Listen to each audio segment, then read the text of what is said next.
Phone വിളിച്ച് കൊണ്ടിരുന്നപ്പോൾ താഴേക്ക് വീണതാണ്. ഈ മദ്യപിച്ച് താഴേക്ക് വീണതാന്നൊക്കെയുള്ള പ്രചാരണങ്ങളും ആദ്യ ഘട്ടങ്ങളിൽ നടക്കുന്നുണ്ടായിരുന്നു. മദ്യപിച്ചെന്ന് പറഞ്ഞാൽ ഞങ്ങൾ വീക്കെൻഡിൽ ബിയർ യൂസ് ചെയ്യാറുണ്ടായിരുന്നു. ഞങ്ങൾ 3 പേരുള്ളപ്പോൾ മാത്രമാണ് ഞങ്ങൾ സംസാരിച്ചിട്ട് ആ ബാൽക്കണി ഉണ്ടല്ലോ അവിടെ നിന്ന് കുടിക്കുന്നത്. അവിടെ ഒരു 3 ബിയറിൻ്റെ കുപ്പിയുണ്ട്. കണ്ടാൽ മനസ്സിൽ ഞങ്ങൾ 3 പേരും ഒരു പ്രാവശ്യം കുടിച്ചതായിരുന്നു അത്.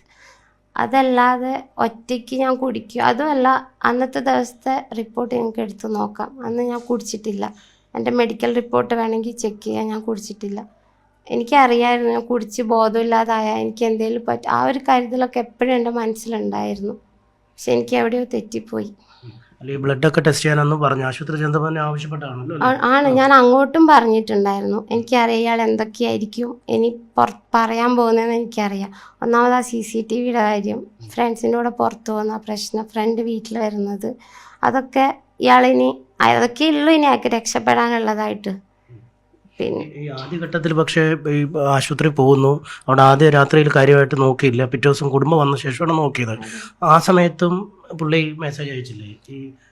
അത് ശനിയാഴ്ചയാണ്. ശനിയാഴ്ച രാത്രിയാണ് ഇത് പറ്റിയിട്ട് ഞാൻ ആശുപത്രിയിലാവുന്നത്. ശനിയാഴ്ച പിന്നെ ഞായറാഴ്ച രാവിലെയാണ് വീട്ടിൽ നിന്ന് വരുന്നത്. ഞായറാഴ്ച ഉച്ചയോടെ ടെസ്റ്റൊക്കെ കഴിഞ്ഞിട്ട് തന്നെ ICUലേക്ക് മാറ്റുന്നു. പിന്നെ തിങ്കളാഴ്ച രാത്രി എന്തോ 9:51 അങ്ങനെ എന്തോ സമയത്താണ് ഈ ഒരു മെസ്സേജ് വരുന്നത്. അതിന് മുമ്പുള്ള 2 മെസ്സേജ് ഡിലീറ്റ് ചെയ്തിട്ടുണ്ട്. ഒന്നെങ്കിൽ അത് ആ CCTV ക്ലിപ്പായിരിക്കും. അന്ന് ആ പയ്യന്മാർ വന്നതും ഇതൊക്കെ, this is the first dose for അങ്ങനെ എന്തോ ആയിരുന്നു ആ മെസ്സേജ്. അപ്പോൾ ഇതൊക്കെ കണ്ടാൽ തന്നെ കോമൺ സെൻസുള്ള എല്ലാവർക്കും മനസ്സിലാവും. പിന്നെ എന്നെ ഇങ്ങനെ കുറ്റം പറയുന്നവരെ എനിക്കൊന്നും പറയാനില്ല. അയാളുടെ കയ്യിൽ പൈസയുണ്ട്, എൻ്റെ കയ്യിൽ സത്യമുണ്ട്. അല്ലാതെ വേറെ എനിക്കൊന്നും പറയാനില്ല.